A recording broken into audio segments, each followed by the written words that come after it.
Well, how's it going, folks? How's it going? Tactard Ted here. It is Wednesday, a week before Thanksgiving 2022.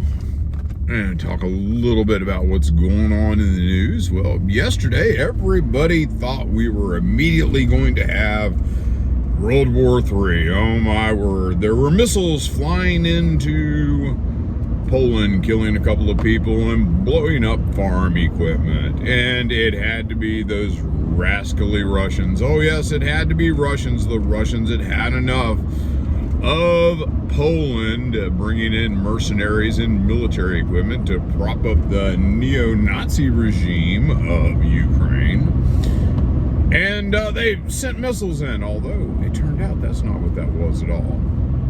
In fact, early on, I figured out that it had to be three things. Number one, which I was waiting for it to be a Russian missile, I figured it was a Russian missile that had already impacted with a Ukrainian air defense missile and been thrown errantly into Poland.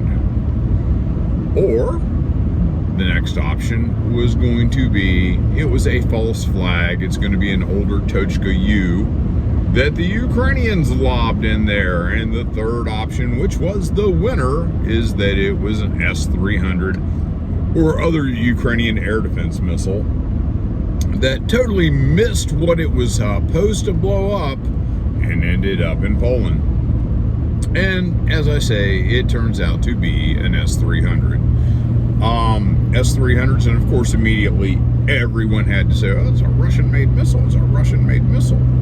Actually, it's a Soviet-made missile. And I love how the press is so dishonest that they can't be transparent. They have to play the word game that it's a Russian-made missile. It's probably a Soviet-made missile. It may even be a Ukrainian post-Soviet missile that was made in Ukraine under the CIS. And let's face it, if it's painted that ugly Soviet greenish color and has Cyrillic writing on it, it must be Russian. Just like the pedal mines, aka butterfly mines, all those are all Russian. No, actually, the Russian ones have a self-destruct mechanism on them after so many hours. When the Ukrainians seed their pedal mines or their butterfly mines all over the civilian areas of Donetsk, they're going to stay active for up to a year or until it finally degrades or something falls on it. So the weapon systems turn to be a little bit different. The West really isn't interested in accuracy in their media. In fact, I could tell yesterday when Biden first started talking about this, he was a little relieved, but also a little aggravated that he had to admit that it wasn't a Russian missile and that they couldn't immediately jump into World War III. And Biden, let's face it, the man is totally out of touch. He doesn't understand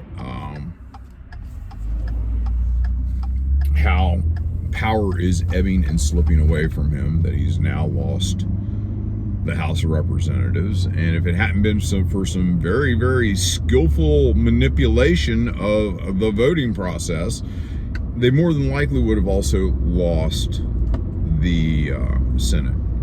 And a lot of my fellow Americans, what is it like to be a banana republic?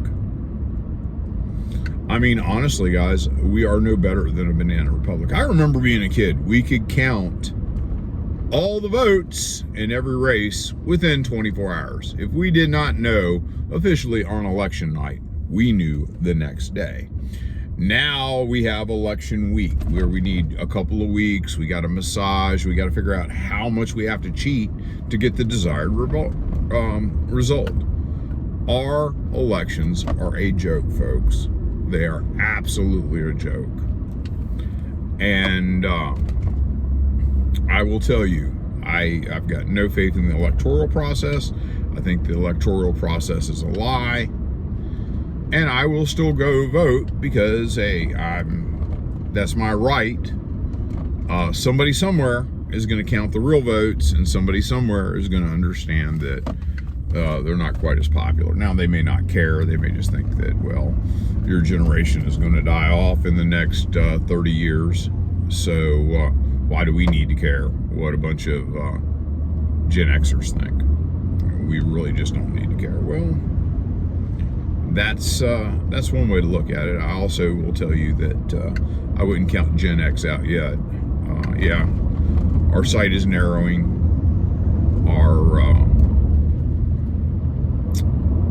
arteries are starting to harden. We're getting health issues, but we still don't like taking a lot of shit. And I think a lot of folks need to be realistic about all that.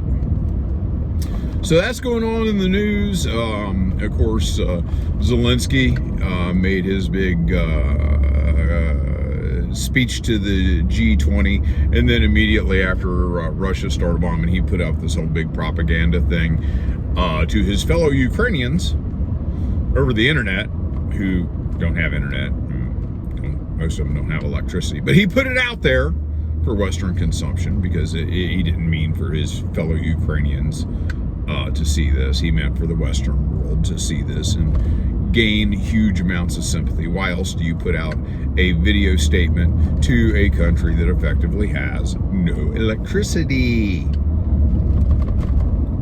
Rolling blackouts in Kiev. And one of the great things about yesterday is apparently the Russians decided to hit one of the major military buildings where the decision-making goes on in Kiev. And I think this is sending a message. Now, there's been a lot of talk in the last several weeks about back-channel communications and that there was some sort of a deal between the Russians and the Ukrainians, and then the Ukrainians broke it. And this is why the Russians have stepped up the attacks on the infrastructure. I don't know if that's true. It's plausible because I've yet to see the Ukrainians keep a deal that they've made with Russia. They did not keep Minsk 1. They did not keep Minsk 2. They did not keep the grain deal. They're the ones who broke the grain deal. Ukraine has a well-documented history of being unreliable, as being a country that will not keep their word. And I think that's something that everybody needs to get a grip on. When Ukraine makes this backhanded offers of peace, it shows a backhanded willingness to negotiate, you need to look at what they say. You need to look at what they say. We're willing to negotiate, but before we can negotiate, here are our conditions. No, if you wanted to negotiate, there would be no conditions. You get what you want during the negotiation process. There's nothing to negotiate if Russia gives you everything on the upfront. Well, what kind of idiot does that? Hey, I'm willing to talk about our divorce, sweetie, but I want the kids, the house, the cars, and all the bank account money. Then we'll negotiate.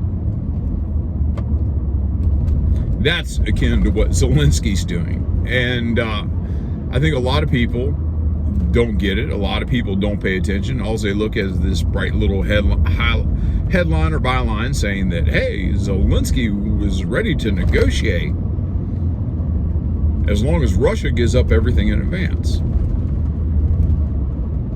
And most people aren't getting that. Most people don't see that. Most people also don't see how eager Poland is to get into this. Poland really wants to go to war. That explains there are thousands of mercenaries that have been showing up on Ukrainian battlefields and have been quickly being killed on Ukrainian battlefields, and will continue to be killed on Ukrainian battlefields, and probably a lot more rapidly in the coming month. And Poland really wanted into it bad with this errant Ukrainian missiles from their S-300. I've always said the Poles were probably one of the most reliable members of NATO. They've always paid their their debt to NATO, or their dues, or however you want to call it. They've always fulfilled their NATO obligation as far as their money goes. I will tell you that I've always also said that Turkey is one of the least reliable members of NATO, and I always considered that Turkey to be the member of NATO that was going to get us into an unnecessary war over nonsense. Now it seems to be flipping. Erdogan seems to be talking a little bit of sense, trying to go into the role of peacemaker. And of course, let's make no mistake about it. Erdogan would like to see the prestige and place of Turkey in the world become more enhanced, have a bigger seat at the table with the big kids. And Poland, there's a faction in Poland that just is off the chain militant. Now, I can't blame Poland. I can't blame Poland at all. It seems like every war in the last 150 years, Poland comes up on the shitty end of the stick. They got the shitty end of the stick in 39. They got the shitty end of the stick in 44, and they got the shitty end of the stick in 45. The invasion by the Nazis, that was the giant trigger of World War II, happened in Poland, September 39. And then we turn around, and the Red Army wasn't particularly kind in some of the liberation that they did in Poland. That's to be expected. I don't consider that nearly as bad as what the Nazis did, but there it is. And then in 45, they were sold out by the Western Allies, who went to war over Polish sovereignty, and in the end, there was no Polish sovereignty. Just like supposedly we're doing all this shit in the name of Ukrainian sovereignty. In the end, there will be no Ukrainian sovereignty. And I think a lot of people miss that we tend to utilize things to get our agenda through. Although the 39 agenda was more along the lines of Great Britain's agenda than a United States agenda. But that's the way it goes, folks. And you will learn soon enough that not everything is as it seems. We got the FTX crypto Democrat money laundering operation through Ukraine scandal hitting. I know the Democrats would really love to shut that up, along with a few Republicans who also benefited from FTX. And of course it's the usual rhino suspects, because they have a lot more in common with Democrats than they do so-called Republicans. And this is one reason I can't be a Republican, because Republicans won't hold their own folks' feet to the fire. And, the Republicans, let's face it, these are the same folks that say, hey, we're going to stand up to the Democrats. And they never do. At the end of the day, they have a huge compromise, which means the Democrats get what they want, the Republicans don't get a fucking thing, and they skip down the aisle and laugh as we pay for it all. One other thought before I leave you folks today is the great transition of the Democrats. All it took was the peacenik, peace-loving, anti-capitalist, anti-military industrial complex, peacenik, hippie Democrats. All it took for them to transfer and flip 180 degrees was Donald Trump and Vladimir Putin. Now these folks can't get enough of war. They can't get enough of the military industrial complex. They want billions and billions going to that. They want money to go to Ukraine instead of paying off college debt. That's what's important, is making sure that Ukrainians have all money they can launder. Well, why not? It's all going right back to Democrat sources. It's all going right back to those folks. And is that any wonder? Honestly, is that any wonder that that's the way this situation's breaking? I think it's pretty obvious. Follow the money, folks. Follow the money. And now the Dems are all warmongers, including Bernie Sanders and AOC and all those other new wave neo-socialists. Anyhow, that's all I've got for you for today. Take care.